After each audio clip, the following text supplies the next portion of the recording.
everyone, I'm Melanie with Painting Crafty, and today we're going to continue on with our farm series. We did a cute little blue hen last night, and now we're going to be working on the sweet little pig family here, playing in the mud, the little piggies are.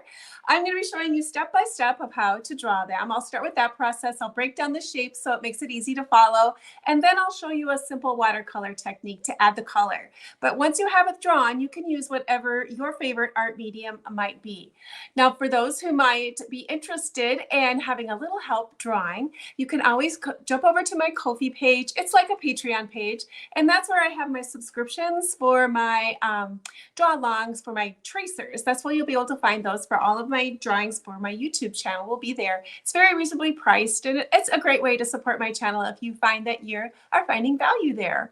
Well, let's go ahead and jump into our little piggy scene. I wanted to talk a little bit right away about the background for this. We've been doing some landscapes in this series as well. And just as a reminder, when you're doing your page, no matter what size that you're working on, usually when you do a landscape, you want to use the rule of thirds, which means that you're going to divide your paper into 3 different quadrants. And usually your sky will either be up here, where this part of your sky is at, would be the top third, or you can move your sky down here. Usually you don't have your horizon line running right between the middle of your paper. Normally. That's just a good rule to follow and keep in mind when you're drawing your little landscapes. So mine was up high. It was in this top quadrant is where I drew my landscape. And so I just started with a little simple one. Here was the sky part here. So I created my sky up here at that area. And then I created another hill here to come across. Now my trees are covering up quite a bit of this back one here. And then I went underneath my tree line here and created another little line. I also put a little bit of a curvy fence there. Now all of these are optional of however you might want to create your landscape. I had one of my drawing people who come along, she added a windmill into her background and at the rooster or the hen drawing that we did last night. Super cute idea. So I just encourage you to add whatever details that you want in your drawing.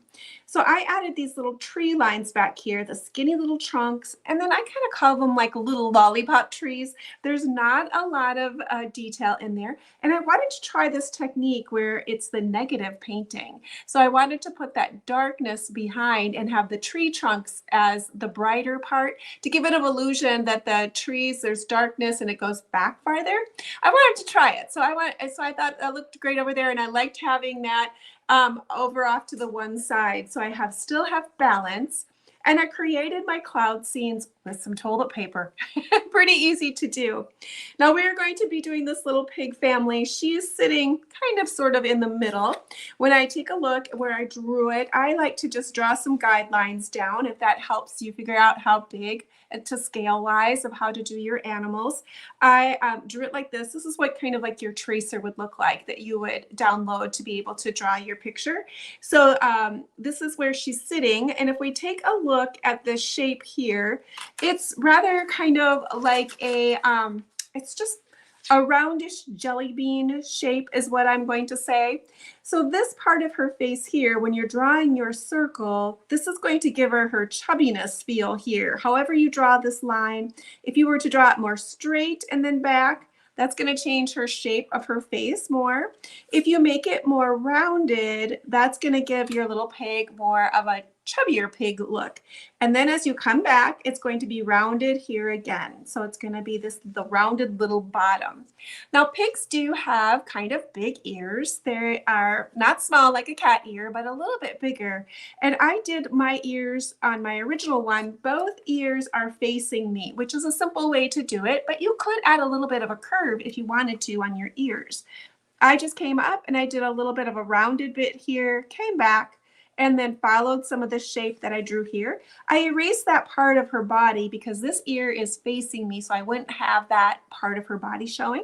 So if you want your ear to have a slight little bend and look like it's more on the side of her head, you would leave your line here. You would come up, you would come over, a little bit of a dip right like this. Then you're going to come down and you're going to make that finger shape like your ear is folded over. And then it's going to come back here like that. you're going to create your ear shape here and then make it a little bit of a curve. So if you want to try that, I think it looks cute as well to make a little bit of a curve for her ear. But if you're interested in having her face look more towards the front of her so that you can see both of the insides of her ears, you would just leave this little spot here in with your pen mark, and then this part of her body gets erased as well, and her little ear just pops right on up there. So that's a different way to do ears, something to think about when you're drawing her. Now, wherever and however you draw your pig, because she is facing a little sideways, look between your ears and draw a line down the center of your pig like this. That's going to be able to tell you where to place your facial features on your pig. So I have my little line here. It's arched ever so slightly. And then I would put my nose in. My nose is going to be a triangle shape, but it does have a roundness, not points. So it's going to be rounded here. I'm coming off like I'm making a triangle, but I'm going to go up just a slight bit and then come back down. So to make her nose kind of stylized like a little piggy nose, I did include a little few lines that came back to make it look like her little wrinkly parts of her little nose there. And then I'm going to just put her small little eyes in. Pigs have small eyes anyway, but I just did a very stylish, whimsical eye. You just want to look to see, like, is this space, are you kind of straight across from each other, which I thought looked good. Now you can put some eyebrows on your pig, but remember, eyebrows really do affect how your pig is going to look. If they're going to look grumpy, they're going to look mad or happy. I kind of thought she looked a little bit, well, not necessarily mad, but just a very somber look, the way I drew those on there. So just something to keep in mind. I'm going to try doing a little side bend like that and see how I like that. That might work as well. Now her mouth too is going to be very expressive as well. I gave her just kind of a short little V kind of a mouth, just a happy little mouth. But again, however you draw that mouth is going to depend and give your little pig the character of what she's feeling. If she's got a surprise look, like, oh, like an O mouth, maybe she's surprised, or kind of more like a quizzical look on her face. I could do it where the line is a little bit, like a little bit wiggly like that, where it's going to look like, little pig, you're getting way too dirty. Get out of that mud. So however you draw your mouth will add character to your pig. There is one other part that I really wanted to point out when drawing the big pig is when you're drawing her legs. Now the legs that are going to be behind her, since she's standing sideways, you're going to have legs that are behind and legs that are in front. Whatever legs that are in front, that body line isn't going to be seen. So that is going to be opened up there. So it looks like her body is running into her legs. The ones that are behind, that line is always in front of that leg. It does look good to have some dimension or direction in your legs, have some of them kicking out, some of them kicking back, and she's just got a little pointed hoof. Not a ton of detail, but it does add to her character. Also, you're going to need to add a little tail on there. You can decide how big of a little tail you want, but put your tail down here, not up real high. It's going to be a little lower. All right, let's work a little bit on these little baby pigs because they're just cute as can be. Now the one that's facing forward, I started out with kind of a circle for his face, for the head. And then this body is going to come down here a little bit on this face. I'm going to give him a chubby body, so I'm going to round it out. But I do have to kind of start going back because my little pig is facing me and his body is going back. So I don't want to make this a complete circle. I want to be able to drag it back to more of like an oval shape. Now, the same thing for his little legs. Whatever legs that are in the front part here, your line isn't going to go all the way across because that would be the front legs. The back leg, there could be one that's part of his body. So this would be opened up, and then this one would be behind. So you would see some of them, but not all of them. Now we have one more little piggy, and he's laying in the mud. And to draw this little guy, I started with his snout, actually, like an oval shape right there. And then I proceeded to arch up and bring it back down. So it's kind of like a half moon shape here, not as like if it was a strict half moon, it would be like a shape like that, you know, where it'd be more arched. This is a gradual type of up and down. And then off the front of his snout, I did a line back. Now we would see one ear. So we would draw his little ear here like that. Now he's laying in the mud, so you could draw it flat if you wanted to, but I carried the mud up into his body to make it look like he was laying down in the mud. Now he's got some cute little legs on him and they are facing different directions. You can see how my one set, the back one is kicked that way. My front ones are kicked this way. And the same thing, we have ones that are in the front that we wouldn't have lines here, but in the back, the tummy is going to go over the front of those legs. And then these ones are kicking slightly different directions as well. I have a little bit of extra detail where he's splashing up some mud. Now my pigs did have some spots. You can have spotted pigs, you can have solid color pigs, whatever you think you might want to have.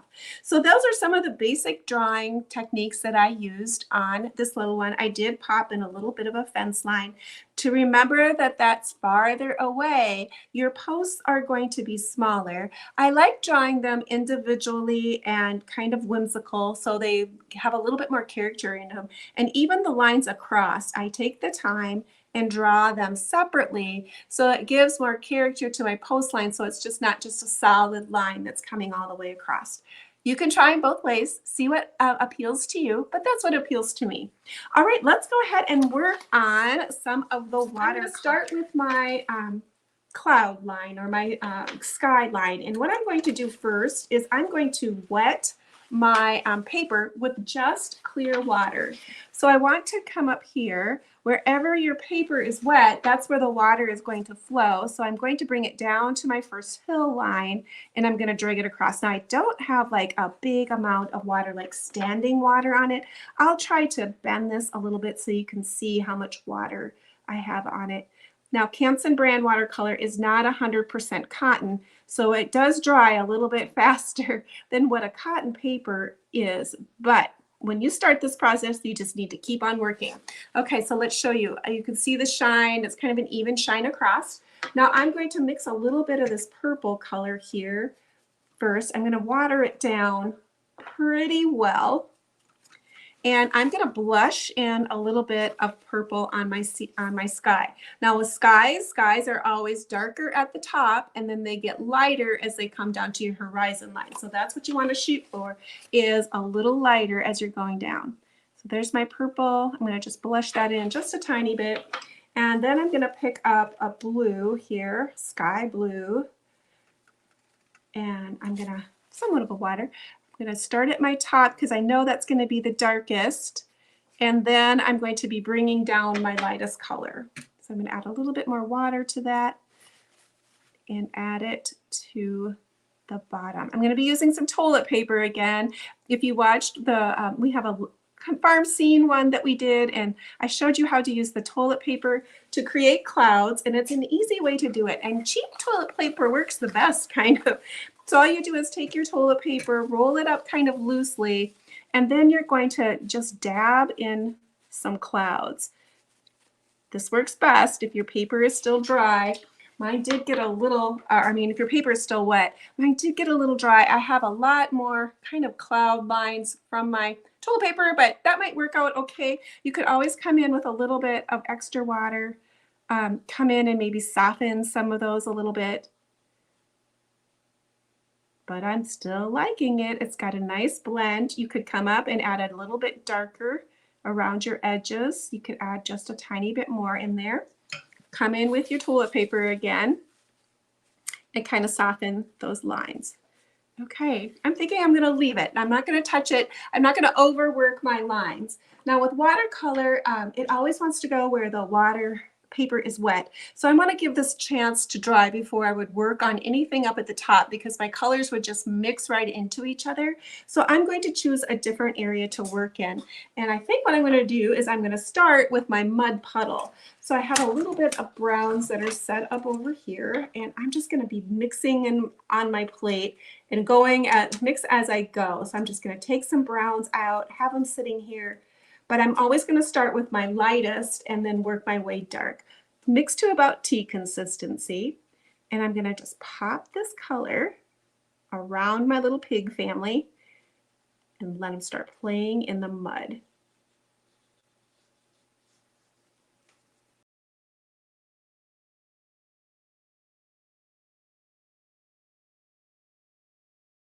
Mama Pig did have a little bit of mud on her belly, so I'm going to add a little bit of that on there. She's been rolling in the mud a little bit too, so I'm just going to pop a little bit of mud on her.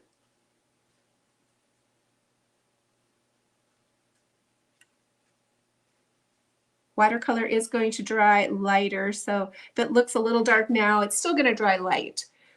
All right, let's let that dry. Now my top part is probably dry enough. I can start looking at doing some of the greens in the background. Now when you do your greens in your background, you want to start with the coolest greens in the back. So you're going to choose some greens that are more blue green or a lightest shade of green. And they're going to be not as intense for your color. So start with your blue greens in the back, and then we're going to be moving more towards my warmer greens and darker when I go forward. So I'm going to start with my green, my blue green.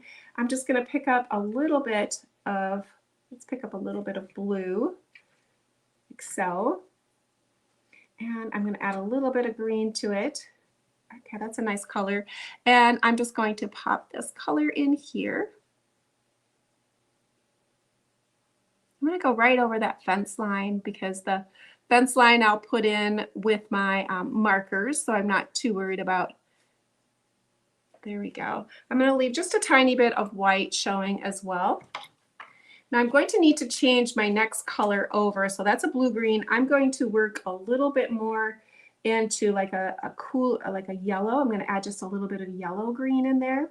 It's still going to be a little lighter. I could still add a little bit more green in there, blue-green, to cool it off a little bit.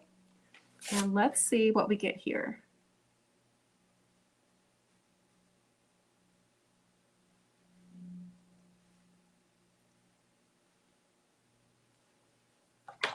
Okay, we'll let that dry and see what that does. I'm going to pick up a little bit of that blue-green again, so I'm going to just choose a little bit of that green, but I'm going to tone it down because it is pretty shocking, that green is. So in order to make it more neutral, I'm going to pick up kind of a reddish brown and add that to that color, because those are opposite on the color wheel. They're complementary colors that will tone my color down. So I really took it down quite a bit by adding just a little bit of a reddish brown to it. Now I'm going to be laying some of that in the background here next to my pig. I'm leaving some open areas and not covering everything up. Gives me a little bit of room to play with my colors. With watercolor, you can't add the highlights back in. You can only add darker ones. So it's always a great idea to leave yourself some room to be able to experiment with your colors to see if you want to, which direction you want to go next.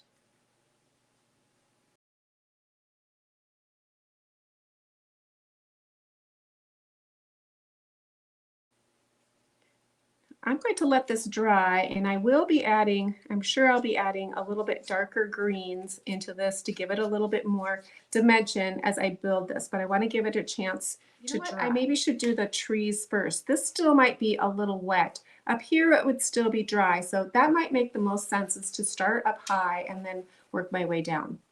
Give my other area a little chance to dry. Now these little trees are going to be fairly light in color because they are so far away. You can choose an area like maybe where your highlights would be. That would be the really like a bright white on your trees. You could add that in there. I'm going to try to add, I'll go back in and add a shadow on the dark side of my trees. This is going to be the dark side. So that'll be the dark, and then I'll have that light spot on the front of my trees.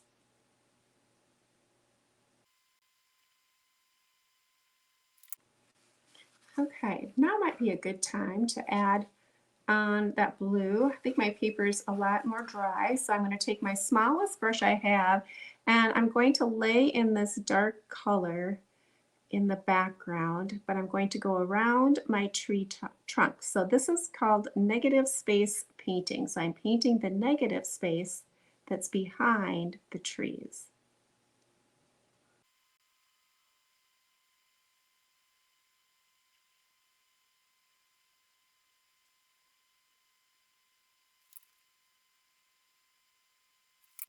All right, we'll give it a little bit of time for this to dry here.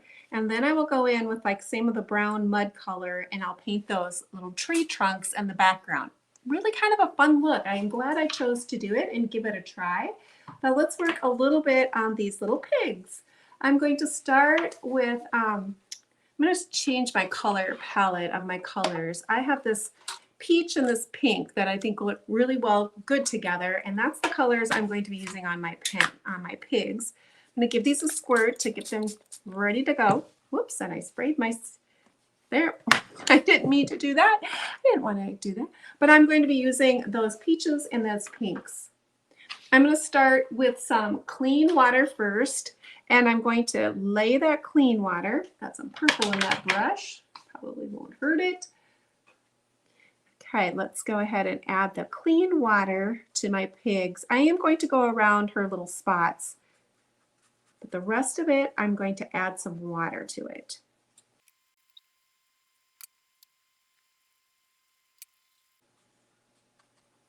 All right, let's start with the peach and lay that peach color in.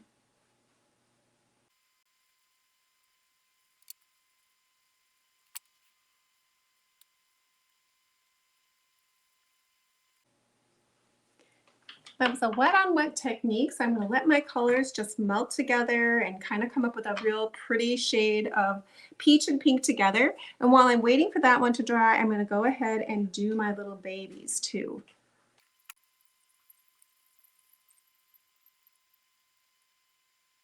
Her cheeks are wet still, so I'm going to be laying in just a darker shade of pink here as an accent for her little pink cheeks. I'm going to use the same color here for that little line, and I'm going to tap this in right here as well for the inside of her ears. I'm going to add a little bit darker shade here. This should be wet, so that color should be nice and blendable, and add that darker shade of pink here because they would be darker, they would be behind my pig. I'm going to take that same dark color of pink that I have, and I'm going to add just the tiniest bit of little cheek on this guy, and a little bit on her nose and inside of her ear. And then this one, I'm going to do the same thing. I'm going to add just a tiny bit to the nose, a little bit of wrinkles, the ears. Underneath the chest here, I'm going to make it a little darker and a little light dark there too. Now, if you need to soften your colors, you can always go in with just a damp brush, rinse your brush out, give it a squeeze, come back in, and then you can soften that color and push and pull a little bit if you think that your lines are getting a little too harsh. Okay, they are looking like a cute little family. Let's pick up a little bit of a darker brown color and let's work on those background trunks for my trees. I'm going to come in and I'm just going to add those little lines. Okay, so I'm going to come in and I'm going to add a little bit more shadow here. And I'm going to add a little bit more here as well in the front. Now, if you hold your brush sideways, often you can get a little bit of drag line on your work, and it just adds a little bonus texture, in my opinion, anyway.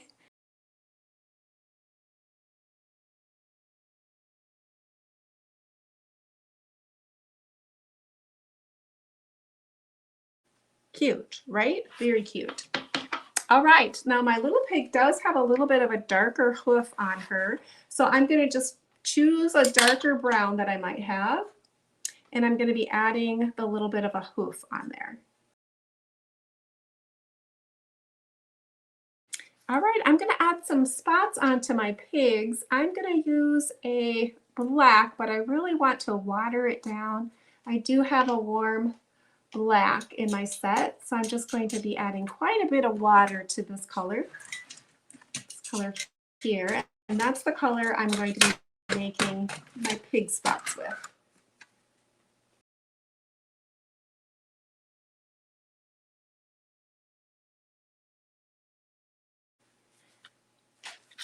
I want to darken up her nose a little bit, so I'm going to go back into that darker shade of pink that I have. And I'm going to darken up her nose.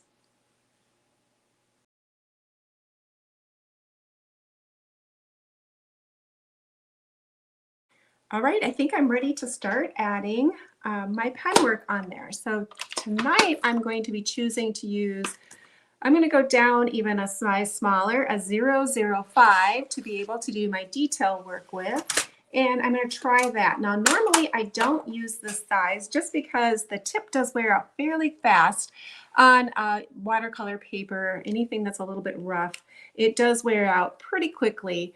But I'm going to give it a try because I want to do some smaller line work on my little pigs here, especially these little babies. I'm still going to do a sketch type of pattern, meaning that I'm not going to necessarily follow my lines all the way. So I'm not doing like necessarily a color book style, but I'm adding stops and starts and creating more of a sketchy hand-drawn sketch look to my pigs.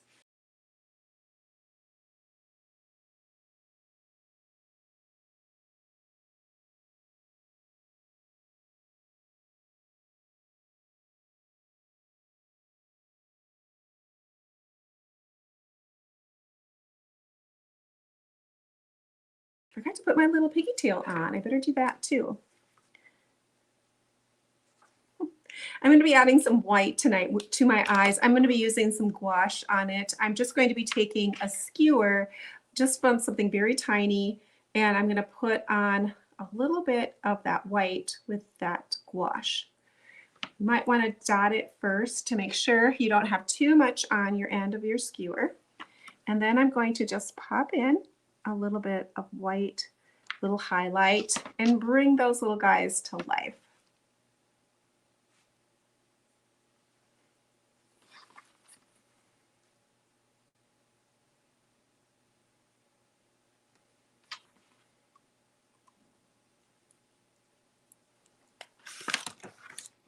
Super cute. I think the white just kind of brought that little guy to life by adding the little whites to their highlights of their eyes and brought him to life. I think he looks great. Now we always want to make sure we sign our work. So I think I'm going to find a spot. Oh, let's do it right here by the mud puddle. I like to sign in pencil. Put my name on there. There we go. I'm thinking that they're so darling. They always turn out slightly different than they do each time. So they are fun to create and be able to work on. Her little expression is different on each side of have a little different look on them. But I do like the skies on how they turned out. They look great. For those who draw one, I do have a Painting Crafty Facebook page. You'll see a post for this painting there of what that video is up. If you would like to share yours, put it underneath there. I love to share your work because I'm a firm believer that it doesn't have to look like mine to be good. And we all do art differently and we have our own touch to everything. And it's just about celebrating our differences and enjoying art and creating. So I love to share it with other people. It encourages them and it gives us all ideas of what to do with our drawings. Now, if you would like to save this or put this in a frame, watercolor is not permanent. So you would need to let this dry fairly well. You could put a heavy book on top of it, press it down, make it flat, and then use a little bit of fixative spray or even like a polyacrylic spray over it. Just make sure your can is held farther away so you're not totally saturating your picture.